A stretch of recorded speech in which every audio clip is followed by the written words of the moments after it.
Makahulugan ang ipinost sa social media ng nanay ni Barbie Forteza na si Imelda Forteza, pagkatapos aminin ng kapuso actress na hiwalay na sila ni Jack Roberto. Bukod dito, binigyan din ng kahulugan ng mga netizens ang post ng kapatid ni Barbie na si Gabriel Verneza, na may connect tungkol sa usaping kaligayahan. Feeling ng mga netizens, may malalim ng dahilan ng biglaang breakup ni na Barbie at Jack, at posibleng ang kapuso hunk actor ang nagkaroon ng isyu sa kanilang relasyon. Tila sinisisi ngayon si Jack, sa naging hiwalayan nila ng aktres.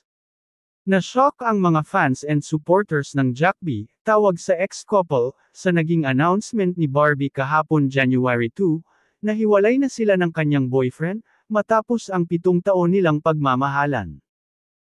In fairness, inakala na nga ng marami na sa kasalan na rin mauuwi ang kanilang relationship, dahil marami-rami na rin silang napagdaanan at napagtagumpayan na mga pagsubok.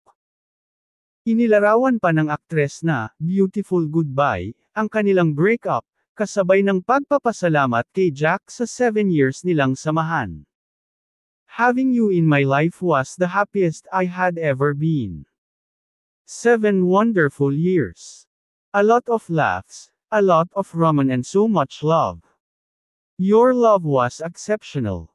But sometimes, good things fall apart so better things can come together. Beautiful Goodbye," at Jack Roberto. Kasunod nga nito, napaisip ang mga netizens sa tila cryptic post ng nanay at kapatid ni Barbie, pagkatapos ilantad ng aktres ang breakup nila ni Jack. Mababasa sa Instagram story ni Mrs. Imelda Forteza, aniya sa kanyang caption, "No one knows how much you went through this year, but you stayed strong and didn't quit."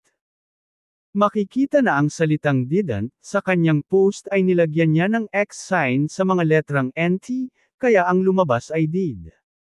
Dugtong pang mensahe ng nanay ni Barbie, "I'm so proud of you." Samantala, bago ang public announcement ni Barbie about the breakup, nagpost ang kapatid niyang si Gabriel last January 1, 2025 sa Twitter ng litrato ng aktres na nakatingalang tumatawa. Ang nakalagay sa caption ay, "Gusto ko happy ka." Sinagot naman siya ni Barbie ng isang halakhak. Samantala, naka-black and white ngayon, ang mga social media profile ni Barbie. Habang ibinabalita namin ito, ay chinek uli naming ang mga social media accounts ni Jack, pero wala pa rin siyang post tungkol sa paghihiwalay nila ni Barbie.